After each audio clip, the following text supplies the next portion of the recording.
आंखों से फटे हाल कपड़ों में शिल्पा एक पिज्जा पॉइंट के बाहर खड़ी हुई। वहाँ कुछ पिज्जा खाते हुए लोगों की तस्वीर को देख रही थी। उसके पास से गुजर रही एक महिला बड़े गौर से उसे देखते हुए निकल जाती है और तभी शिल्पा अपनी जीभ को लपलपाते हुए कहती है, पिज्जा ये कितना अच्छा दिखता है। जो लोग इस तस्वीर में पिज्जा खा रहे हैं वो कितने खुश लग रहे हैं। ना जाने ये कितना स्वादिष्ट होगा, लेकिन मुझ गरीब की औकात कहाँ कि पिज्जा खा सके। मेरे पास तो 1 रुपए की टॉफी खरीदने के भी पैसे नहीं है। बस इन तस्वीरों को देखकर ही खुश हो सकती हूँ। शिल्पा इतना सोच ही रही थी कि तभी वहाँ पर शिल्पा की माँ बीना आती है और बोलती है, शिल्पा बेटा, आज तो फिर से इस पिज्जा की फोटो को निहार कर ही पेट भर लेगी क्या? माँ क्या करूँ, मेरी भूख इन तस्वीरों को देखकर ही शांत हो जाती है, क्योंकि मैं इसे अभी खरीद नहीं सकती हूँ, इसलिए देखकर ही खुश हो जाती हूँ। क्या करे बेटा, हालात और गरीबी की मार इस कदर पड़ रही है, यह पेट भरने के लिए भी लोगों के घर जा जाकर भीख मांगनी पड़ रही है। कोई बात नहीं माँ, अरे मैं तो बताना ही भूल गई, आज एक भली औरत ने मुझे दाल चावल दिए हैं, चलो घर चल के खाते हैं। इतना कहकर दोनों माँ बेटी अपने टूटे फूटे घर में आती है। घर में शिल्पा की छोटी बहन सीमा और बीमार पिता राकेश भी थे। राकेश मजदूरी का काम किया करता था। एक बार काम से घर आते हुए राकेश का एक्सीडेंट हो गया और तब से वो बीमार ही रहा करता था। अपनी माँ और बहन को देखकर सीमा बोलती है, दीदी, माँ आप आ गए? आप खाना लेकर आए हो ना? मुझे बहुत भूख लग रही है। हाँ सीमा, हम खाना लेकर आए हैं, लो परोस के ले आओ। जी दीदी, अभी जाती हूँ। इतना कहकर सीमा रसोई में जाती है और टूटे से बर्तन में मांगा हुआ सारा खाना निकाल कर ले आती है, जिसके बाद सभी एक साथ बैठकर एक ही थाली में खाना खाते हैं। ऐसे ही दिन गुजरते जाते हैं। हर दिन के साथ साथ शिल्पा को खुद को और घर वालों को पिज्जा खिलाने की चाहत बढ़ती रहती है। ऐसे ही एक दिन रात के समय जब शिल्पा सो रही थी, तभी वो सपना देखती है कि उसके आगे बहुत सारे पिज्जा रखे हैं और वो नींद में बोलती है, ये सारे पिज्जा कितने खूबसूरत दिख रहे हैं, इनकी खुशबू कितनी अच्छी है। समझ नहीं आ रहा इन्हें खाऊं या यूं ही बस देखती रहूं, क्या करूं। इन सब पिज्जा को देखकर तो ऐसा लग रहा है जैसे मेरा कोई बहुत बड़ा सपना पूरा हो गया हो। बस अब मुझसे नहीं रुका जा रहा, अब मुझे जल्दी से इस पिज्जा को खाकर इसका स्वाद देखना है और फिर अपने घर वालों को भी पिज्जा खिलाना है। इतना कहकर शिल्पा जैसे ही अपने सामने रखे पिज्जा में से एक पिज्जा का टुकड़ा उठाकर खाने लगती है, तभी वो नींद में चिल्लाने लगती है, क्योंकि जिसे वो पिज्जा समझकर खा रही थी वो उसका खुद का हाथ था, जिस पर उसने जोर से काट लिया था।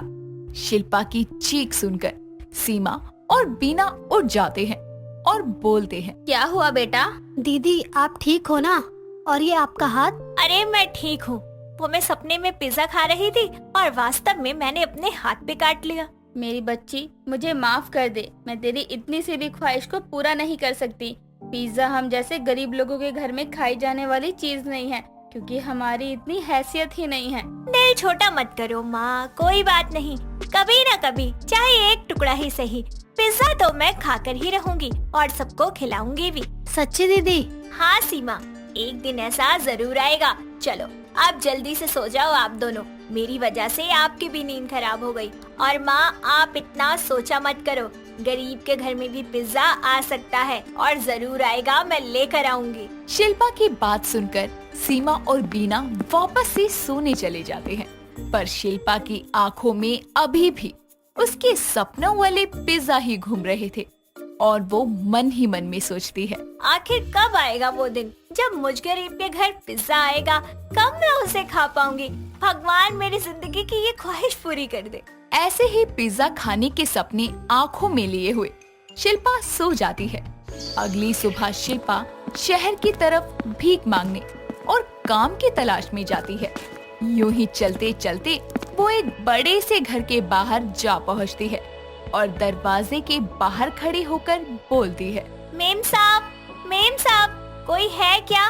कोई कपड़ा खाना है तो गरीब को दान में दे दो, बहुत बहुत भला होगा, गरीब का पेट भर जाएगा।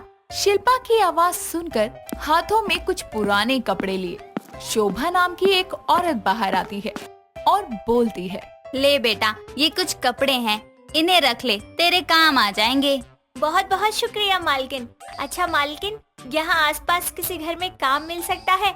झाड़ू पोछा बर्तन कपड़ा सब कुछ कर लूंगी। हाँ, काफी दिनों से मुझे एक काम वाली की तलाश थी। तो मालकिन मुझे रख लो ना, मैं सारे काम कर लूंगी। ठीक है, फिर कल से आ जाना काम पर। जी मालकिन, आपका बहुत बहुत धन्यवाद। शिल्पा खुशी खुशी घर जाती है और अगले दिन से काम पर आना शुरू कर देती है। शिल्पा जो पैसे काम करके कमाती थी, उससे उसके घर में अब भुखमरी की समस्या नहीं थी। साथ ही वो अपने पिता का इलाज भी करवाती है। अपने काम में शिल्पा इतना ज्यादा मगन हो गई थी कि अब वो पिज्जा पॉइंट की दुकान के बाहर लगे हुए पिज्जा की तस्वीर तक को नहीं देख पाती थी।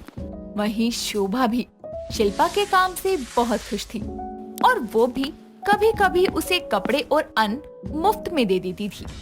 वक्त बीतता है और शोभा की वेडिंग एनिवर्सरी का दिन पास आने वाला होता है, जिस सिलसिले में वो शिल्पा से कहती है, शिल्पा, 2 दिन बाद मेरी शादी की सालगिरह है, तो घर में कुछ मेहमान आएंगे। तुम भी अपने परिवार को लेकर आ जाना। तुम्हारे पापा भी तो अब ठीक हो गए हैं ना, तो लेकर आ जाना सभी को। मालकिन, आप अमीर लोग हैं, हम गरीब लोग कहाँ अच्छे लगेंगे आप सबके बीच में? पागल हो, ऐसा कुछ नहीं होता। इंसान की सोच छोटी बड़ी होती है, इंसान नहीं। तुम बस सबको लेकर आना। 2 दिन बाद शोभा की वेडिंग एनिवर्सरी का दिन आता है। शिल्पा भी अपने परिवार के साथ वहाँ आती है। खाना पीना खाकर सब मेहमान चले जाते हैं। तभी हाथों में काफी सारे पिज्जा के डब्बे लिए हुए शोभा शिल्पा के पास आकर कहती है, शिल्पा, ये लो, ये तुम्हारे लिए है। ये क्या है मालकिन? खोल कर देखो, अपने आप पता चल जाएगा।